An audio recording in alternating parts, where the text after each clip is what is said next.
Hola, buen día. Somos el equipo número 4 de la materia de control impartida por el profesor Alberto Arturo Flores Hernández. Nuestro equipo está conformado por Andrea Nayeli Cifuentes Alanís, Javier Adolfo Terán Sundillán, Edgar Eduardo Zamora Zúa, Cindy Mariana Murúa Jaregui y su servidor Arnold Martín Martínez. Introducción. El presente trabajo nos permitirá aterrizar los conocimientos vistos en clase, ya que llevarlos a la práctica nos ayuda a compactar y sintetizar las ideas para poder utilizar todas estas funciones. Recordemos que durante esta unidad pudimos reforzar los conocimientos sobre la función de transferencia, el análisis de estabilidad y el diseño de controlador. Podemos recalcar que la función de transferencia es una expresión matemática que caracteriza resortes de entrada y salida. De mismo modo, recordemos que uno de los problemas más importantes deben ser solucionados por un sistema de control lineal es la estabilidad del mismo. Por lo tanto, se hace impredecible conocer qué condiciones se deben cumplir para que el sistema se vuelva inestable. Y de cumplirse esto, pues si condición no deseada, entonces, ¿qué se puede hacer para esta estabilidad del sistema? Bueno, yo les voy a hablar de la función de transferencia. Primero vamos a ubicar nuestra función que nos dice que es 1 sobre s cuadrada más 3s más 1. El primer método será determinar el lugar geométrico de las raíces. Como paso 1 tenemos que ubicar los polos y los ceros en lazo abierto en el plano complejo.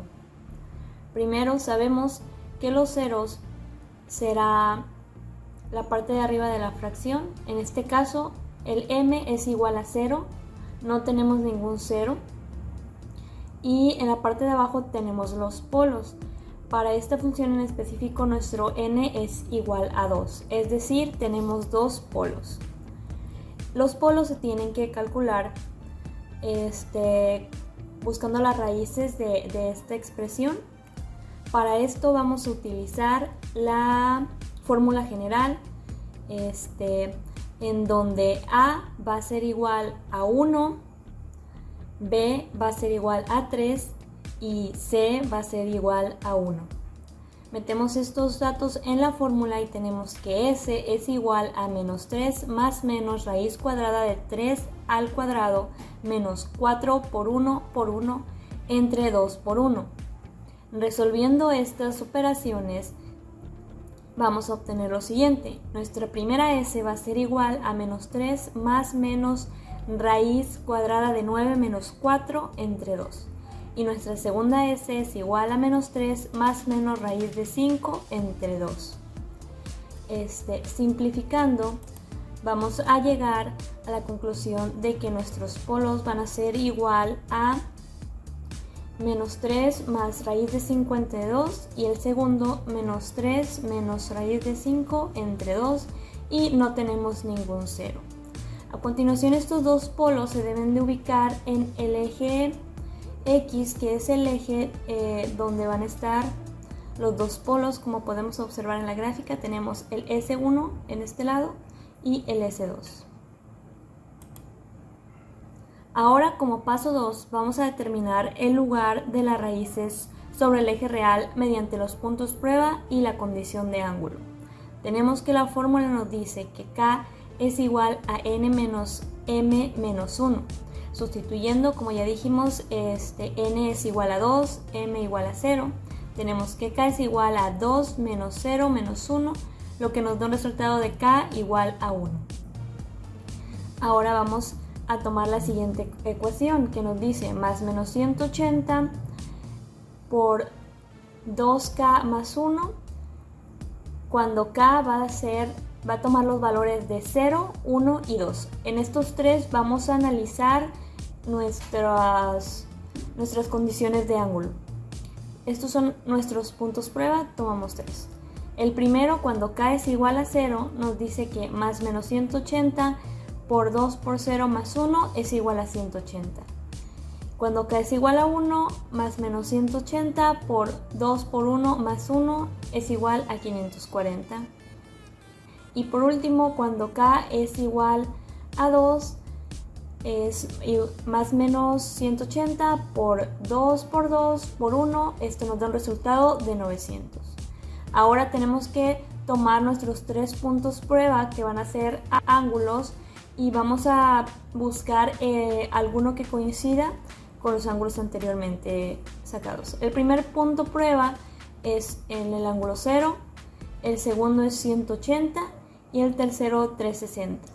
En este caso seleccionamos el de 180 porque coinciden y vamos a determinar que nuestro lugar de las raíces se va a encontrar en el punto prueba 2, que son los 180 grados, como observamos aquí en la gráfica. Aquí tenemos marcado el lugar geométrico de las raíces. Por último, el paso 3, determinar las asíntotas del lugar geométrico de las raíces mediante la condición de ángulo de asíntotas a partir del punto de medición. Primero, el número de ramas va a ser igual al número de polos, que como ya mencionamos anteriormente, este es igual a 2. El número de asíntotas se calcula con la siguiente fórmula, que es n menos m, n en lugar de polos, m en lugar de ceros, que es 2 menos 0 igual a 2. Ok, seguimos con la siguiente fórmula, la g de s, h de s. Esta fórmula se compone de lo siguiente, más menos 180 por 2k más 1 entre el número de asíntotas, que es n menos m, que ya lo calculamos, es igual a 2. Vamos a analizar una k en dos lugares, en el 0 y en el 1. Primero, para k igual a 0, tenemos nuestra fórmula, sustituimos el valor de k igual a 0, calculamos más menos 180, 2 por 0, más 1, entre el número de asíntotas que dijimos que es 2, nos da 180 entre 2, un ángulo de 90.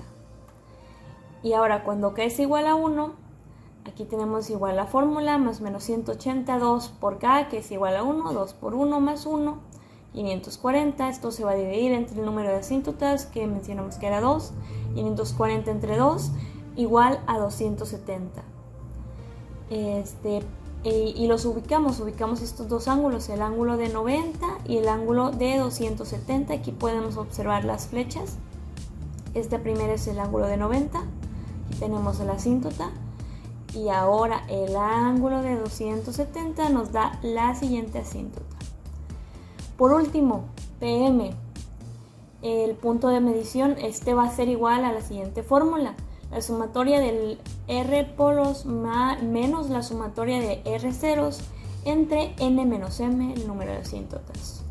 Sustituyendo todos los datos, vamos a tener la siguiente, PM es igual a menos 3 más raíz de 5 entre 2 menos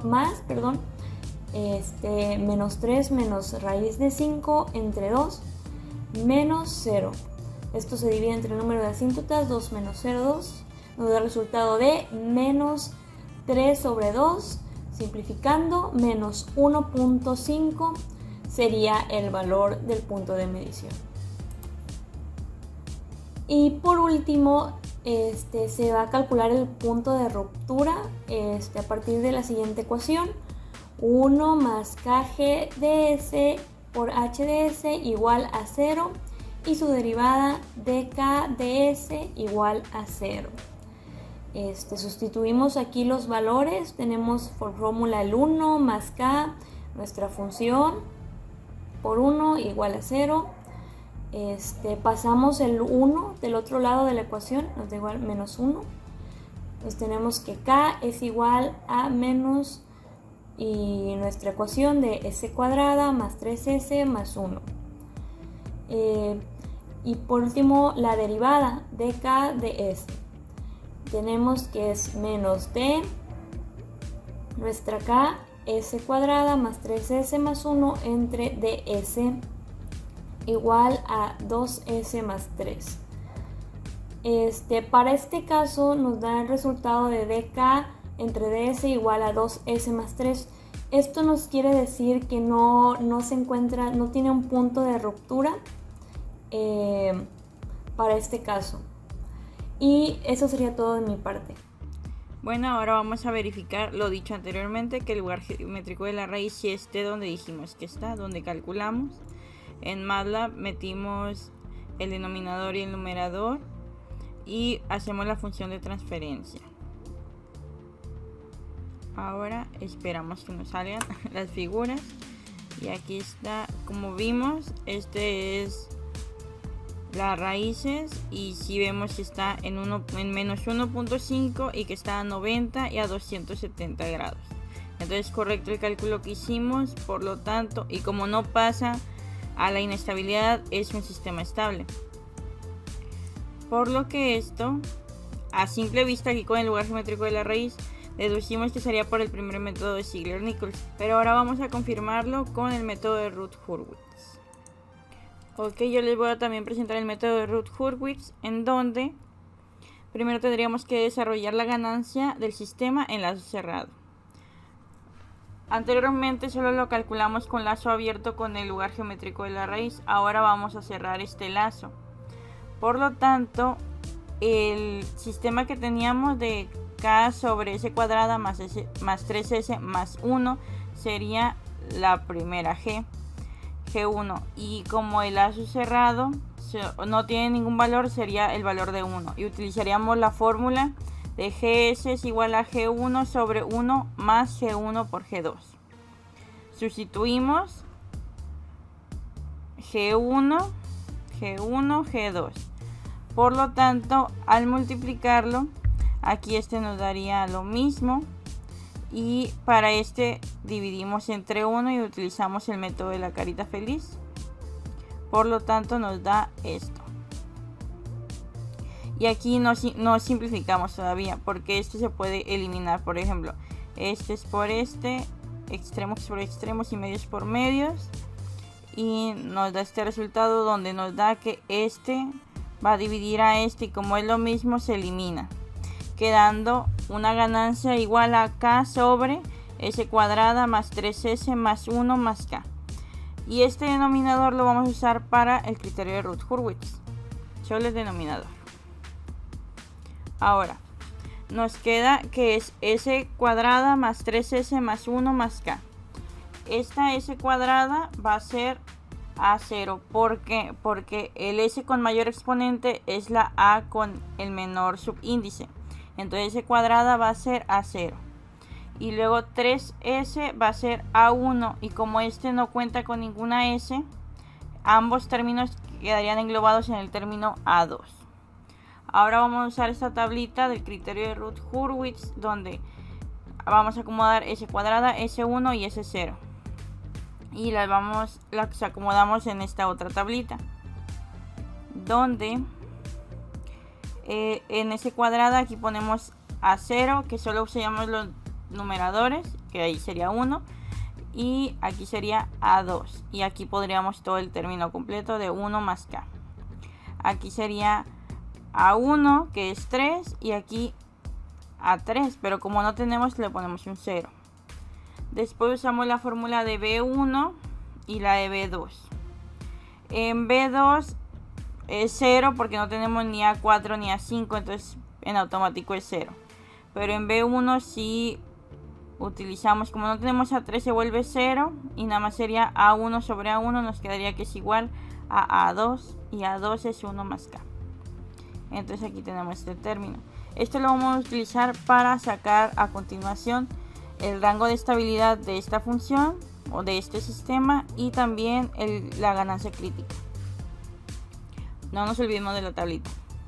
Posteriormente tenemos esta tablita, y para sacar el rango de estabilidad ocupamos que en la primera columna todos sean mayores que 0, porque el sistema es inestable si algún criterio de esta tablita es igual o menor que 0, entonces ocupamos que todo sea mayor. Por lo tanto, ¿este es mayor? Sí. ¿Este es mayor? Sí. Pero este no sabemos si es mayor porque tenemos una variable.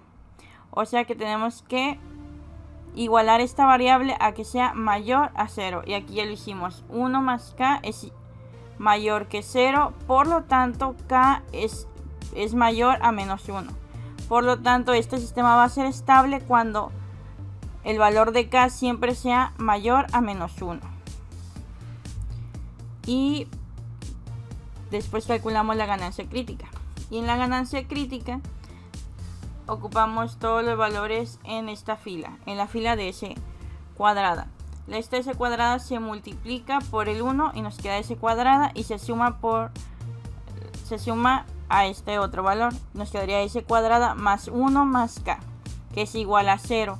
Y de aquí tenemos que sacar las raíces para ver si este sistema cruza a la inestabilidad. Y la K la tenemos que sustituir por el mayor número que obtuvimos en el paso anterior, que es -1.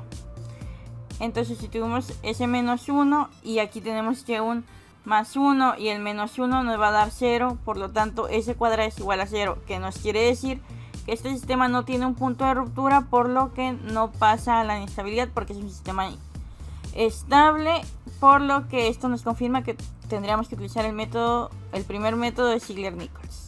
Y eso es todo por mi parte. Gracias. Hola, ¿qué tal? Mi nombre es Javier Terán y yo les voy a explicar lo que hicimos para el diseño de nuestro controlador PI.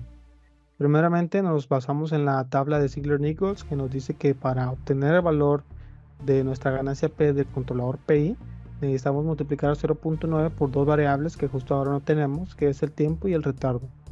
Para obtener estas dos variables nos vamos a MATLAB y utilizamos Simulink para poder simular nuestra función de transferencia y obtener la salida a través del scope y poder, vamos a usar esta imagen de referencia, poder calcular las dos variables de retardo y tiempo. Primeramente vamos a explicar cómo se calcula el retardo. Podemos ver que está la salida en forma sigmoidal para el primer método de Ziegler-Nichols, el cual es el que empleamos en nuestro proyecto. En el punto de inflexión vamos a trazar una tangente que va a cortar el eje del tiempo para obtener nuestro valor del retardo L, y posteriormente vamos a trazar una línea horizontal 0 grados o 180 grados según se vea en nuestra ganancia para cortar la tangente previamente marcada, y esto en el punto de intersección donde estos dos se van a interceptar vamos a trazar una vertical de 90 grados que nos va a dar nuestro valor de tiempo o T. Cabe recalcar que este punto que nos va a dar hay que restarle el punto anterior del retardo para que nos dé el valor de nuestra variable T. Procedimos a hacerlo en Simulink. Aquí tenemos el lazo abierto de nuestra función de transferencia, le damos a simular y luego abrimos la respuesta del sistema en nuestro scope. Aquí vamos a utilizar una herramienta que nos recomendó el profe en clase que se llama Snip and Sketch para poder trazar la tangente de esta manera. Les presumo la regla que está en este programa. Aquí está. Buscamos primeramente nuestro punto de inflexión, que hay que recordar que el punto de inflexión es en el que nuestra recta gana curvatura o cede a la curvatura, que es aproximadamente por aquí. Aquí vamos a trazar nuestra tangente de esta manera. Listo, ya tenemos nuestra tangente y podemos ver que corta el eje del tiempo aproximadamente aquí. Este es 1, este sería punto 5, luego aquí estamos en punto 25, 24, 23, aproximadamente nuestro retardo en este caso sería de punto 22. Proseguimos a trazar nuestra línea horizontal en la ganancia, que en este caso podemos ver que es cercana a 1, aproximadamente punto 98 si no me equivoco, porque no llega al 1, punto 98, punto 99. Vamos a trazar una línea horizontal con estos referencia de otro color para no hacernos bolas. Listo. Y aquí en el punto de intercepción hay que trazar una línea vertical 90 grados que corte también el eje de tiempo para obtener nuestro valor del tiempo. Listo. Aproximadamente yo diría que es 3.8. Nuestra T es 3.8, pero acuérdense que hay trampa. Este punto es 3.8, pero hay que restarle nuestro retardo. Sería 3.8 menos 0.22 nos va a dar un 3.58. Este ahora sí es nuestro valor de T. Ya con estas dos variables procedemos al Excel que hicimos previamente, los ingresamos los datos Y aquí tenemos las fórmulas, que es lo mismo. Podemos ver que es 0.9 que multiplica a la división de tiempo entre el retardo, que es este valor de aquí, de la ganancia de P del controlador P, y nos da nuestra ganancia de P del controlador PI, que es 14.645, y también nos da la ganancia de I de nuestro controlador PI, que es 0.733. Con estos datos nos regresamos a Simulink para hacer el lazo cerrado de nuestro controlador PI, que ya tenemos por aquí. Y estos datos que acabamos de obtener con los cálculos previamente hechos, los vamos a ingresar aquí en nuestro controlador. Nuestra ganancia de P quedamos que era 14.645 y nuestra ganancia de I quedamos que era 0.733. Le vamos a dar en aplicar y le vamos a dar en OK. Procedemos a simular y vamos a ver en el scope nuestro efecto de nuestro controlador. Perfecto. Tiene un poco de oscilación porque todavía nos faltaría la acción derivativa para reducir esta oscilación, pero vemos que nuestro controlador PI cumple su función integral para llegar a la estabilidad aquí sin el error que tiene el controlador P, ¿verdad? El error estacionario. Entonces, ya con estos datos de aquí, también vamos a calcular los valores de nuestras resistencias, que según serían estos de aquí, de R2 y R1. Tenemos la fórmula que nos había dado el profe, pero después nos compartió una un poco más sencilla, más efectiva, que a decir verdad fue la que utilizamos, que nos dice que nuestra ganancia de P es igual a R2 entre R1.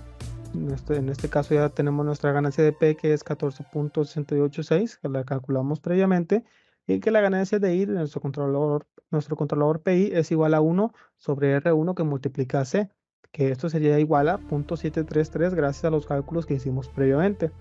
Y nuestro capacitor, que podemos ver aquí que tenemos esta variable también, que es el capacitor, ya sabemos cuánto vale, que es 10 microfarads, porque lo teníamos físicamente. Entonces, en la primera operación tenemos R2 y R1, tenemos dos incógnitas, y en la segunda operación nada más tenemos una incógnita, puesto que ya tenemos C. Por eso decidimos primeramente despejar esa fórmula, y tenemos que nuestra ganancia de I es igual a 1 sobre R1 por C. Sustituimos C por el valor que ya tenemos, que es 10 por 10 a la menos 6, 10 microfarads, y esto es igual a 0.733, que es el valor que calculamos previamente. Nuestra R1 está multiplicando, está dividiendo, entonces la pasamos multiplicando el 0.733, y nuestro 0.733 estaría multiplicando, lo pasamos dividiendo, un despeje básico. Esto nos da que nuestro valor de R1 es igual a 136.425 ohms. Ya con este valor podemos sustituir en la primera fórmula que habíamos visto del valor en la ganancia de P, podemos sustituir R1 y nos daría tal que R2 entre 136.425 es igual a 14.686, que también obtuvimos ese valor previamente en Simulink. Y despejando, tenemos que aquí 136.000 está dividiendo, se pasa multiplicando, la multiplicación nos da 2.003.547 ohms, que es el valor de nuestra resistencia 2. Aquí cabe aclarar que nosotros no contábamos con esos valores de resistencias tan grandes, por lo que utilizamos los que el profe nos compartió, que es de 6.800 ohms para R1 y 100K para R2. Pero encontramos que son proporcionalmente iguales, porque la diferencia entre las resistencias que él nos dio es de 14.87 veces R1, y la resistencia, la diferencia entre las resistencias que nosotros calculamos es de 14.7 veces R1, muy similar, por lo que llegamos a la conclusión de que utilizar ambos valores era correcto o iba a funcionar en nuestro controlador, pero no teníamos los valores de 2 millones de ohms, entonces utilizamos los que el profesor nos compartió. Aquí finalmente tenemos el dibujito, el esquema de cómo íbamos a armar nuestro controlador, cómo lo armamos, y en el R1 pondríamos el 6.800 ohms en este caso, y en R2 pusimos la resistencia de 100K ohms. Eso sería todo por mi parte. Gracias. Ahora vamos a hablar sobre los materiales que se ocuparon durante toda nuestra práctica. Se ocupó un amplificador operacional TL084CN, una resistencia de 27 kiloohms, una resistencia de 33 kiloohms, una resistencia de 100 kiloohms, 8 resistentes de 200 kiloohms, pero en este caso utilizamos 220 kiloohms, dos capacitores de 10 microfarios a 25 volts, un metro de alambre que viene siendo nuestro soldadura, un PC-board, unas pinzas de corte, unas pinzas de punta, un multímetro, un osciloscopio, una fuente de alimentación de 1 volt, una fuente de alimentación de más o menos de 15 volts y 5 terminales. Por último, podemos ver cómo quedaría nuestra planta después de haber soldado cada componente que lo requería el circuito. Gracias. Al momento de la finalización de esta práctica, nuestro conocimiento sobre la conexión e interconexión y la realización de circuitos incrementó y nos permitió aprovecharlo actualmente para fines escolares, pero en un futuro podremos utilizar estos conocimientos como profesionales.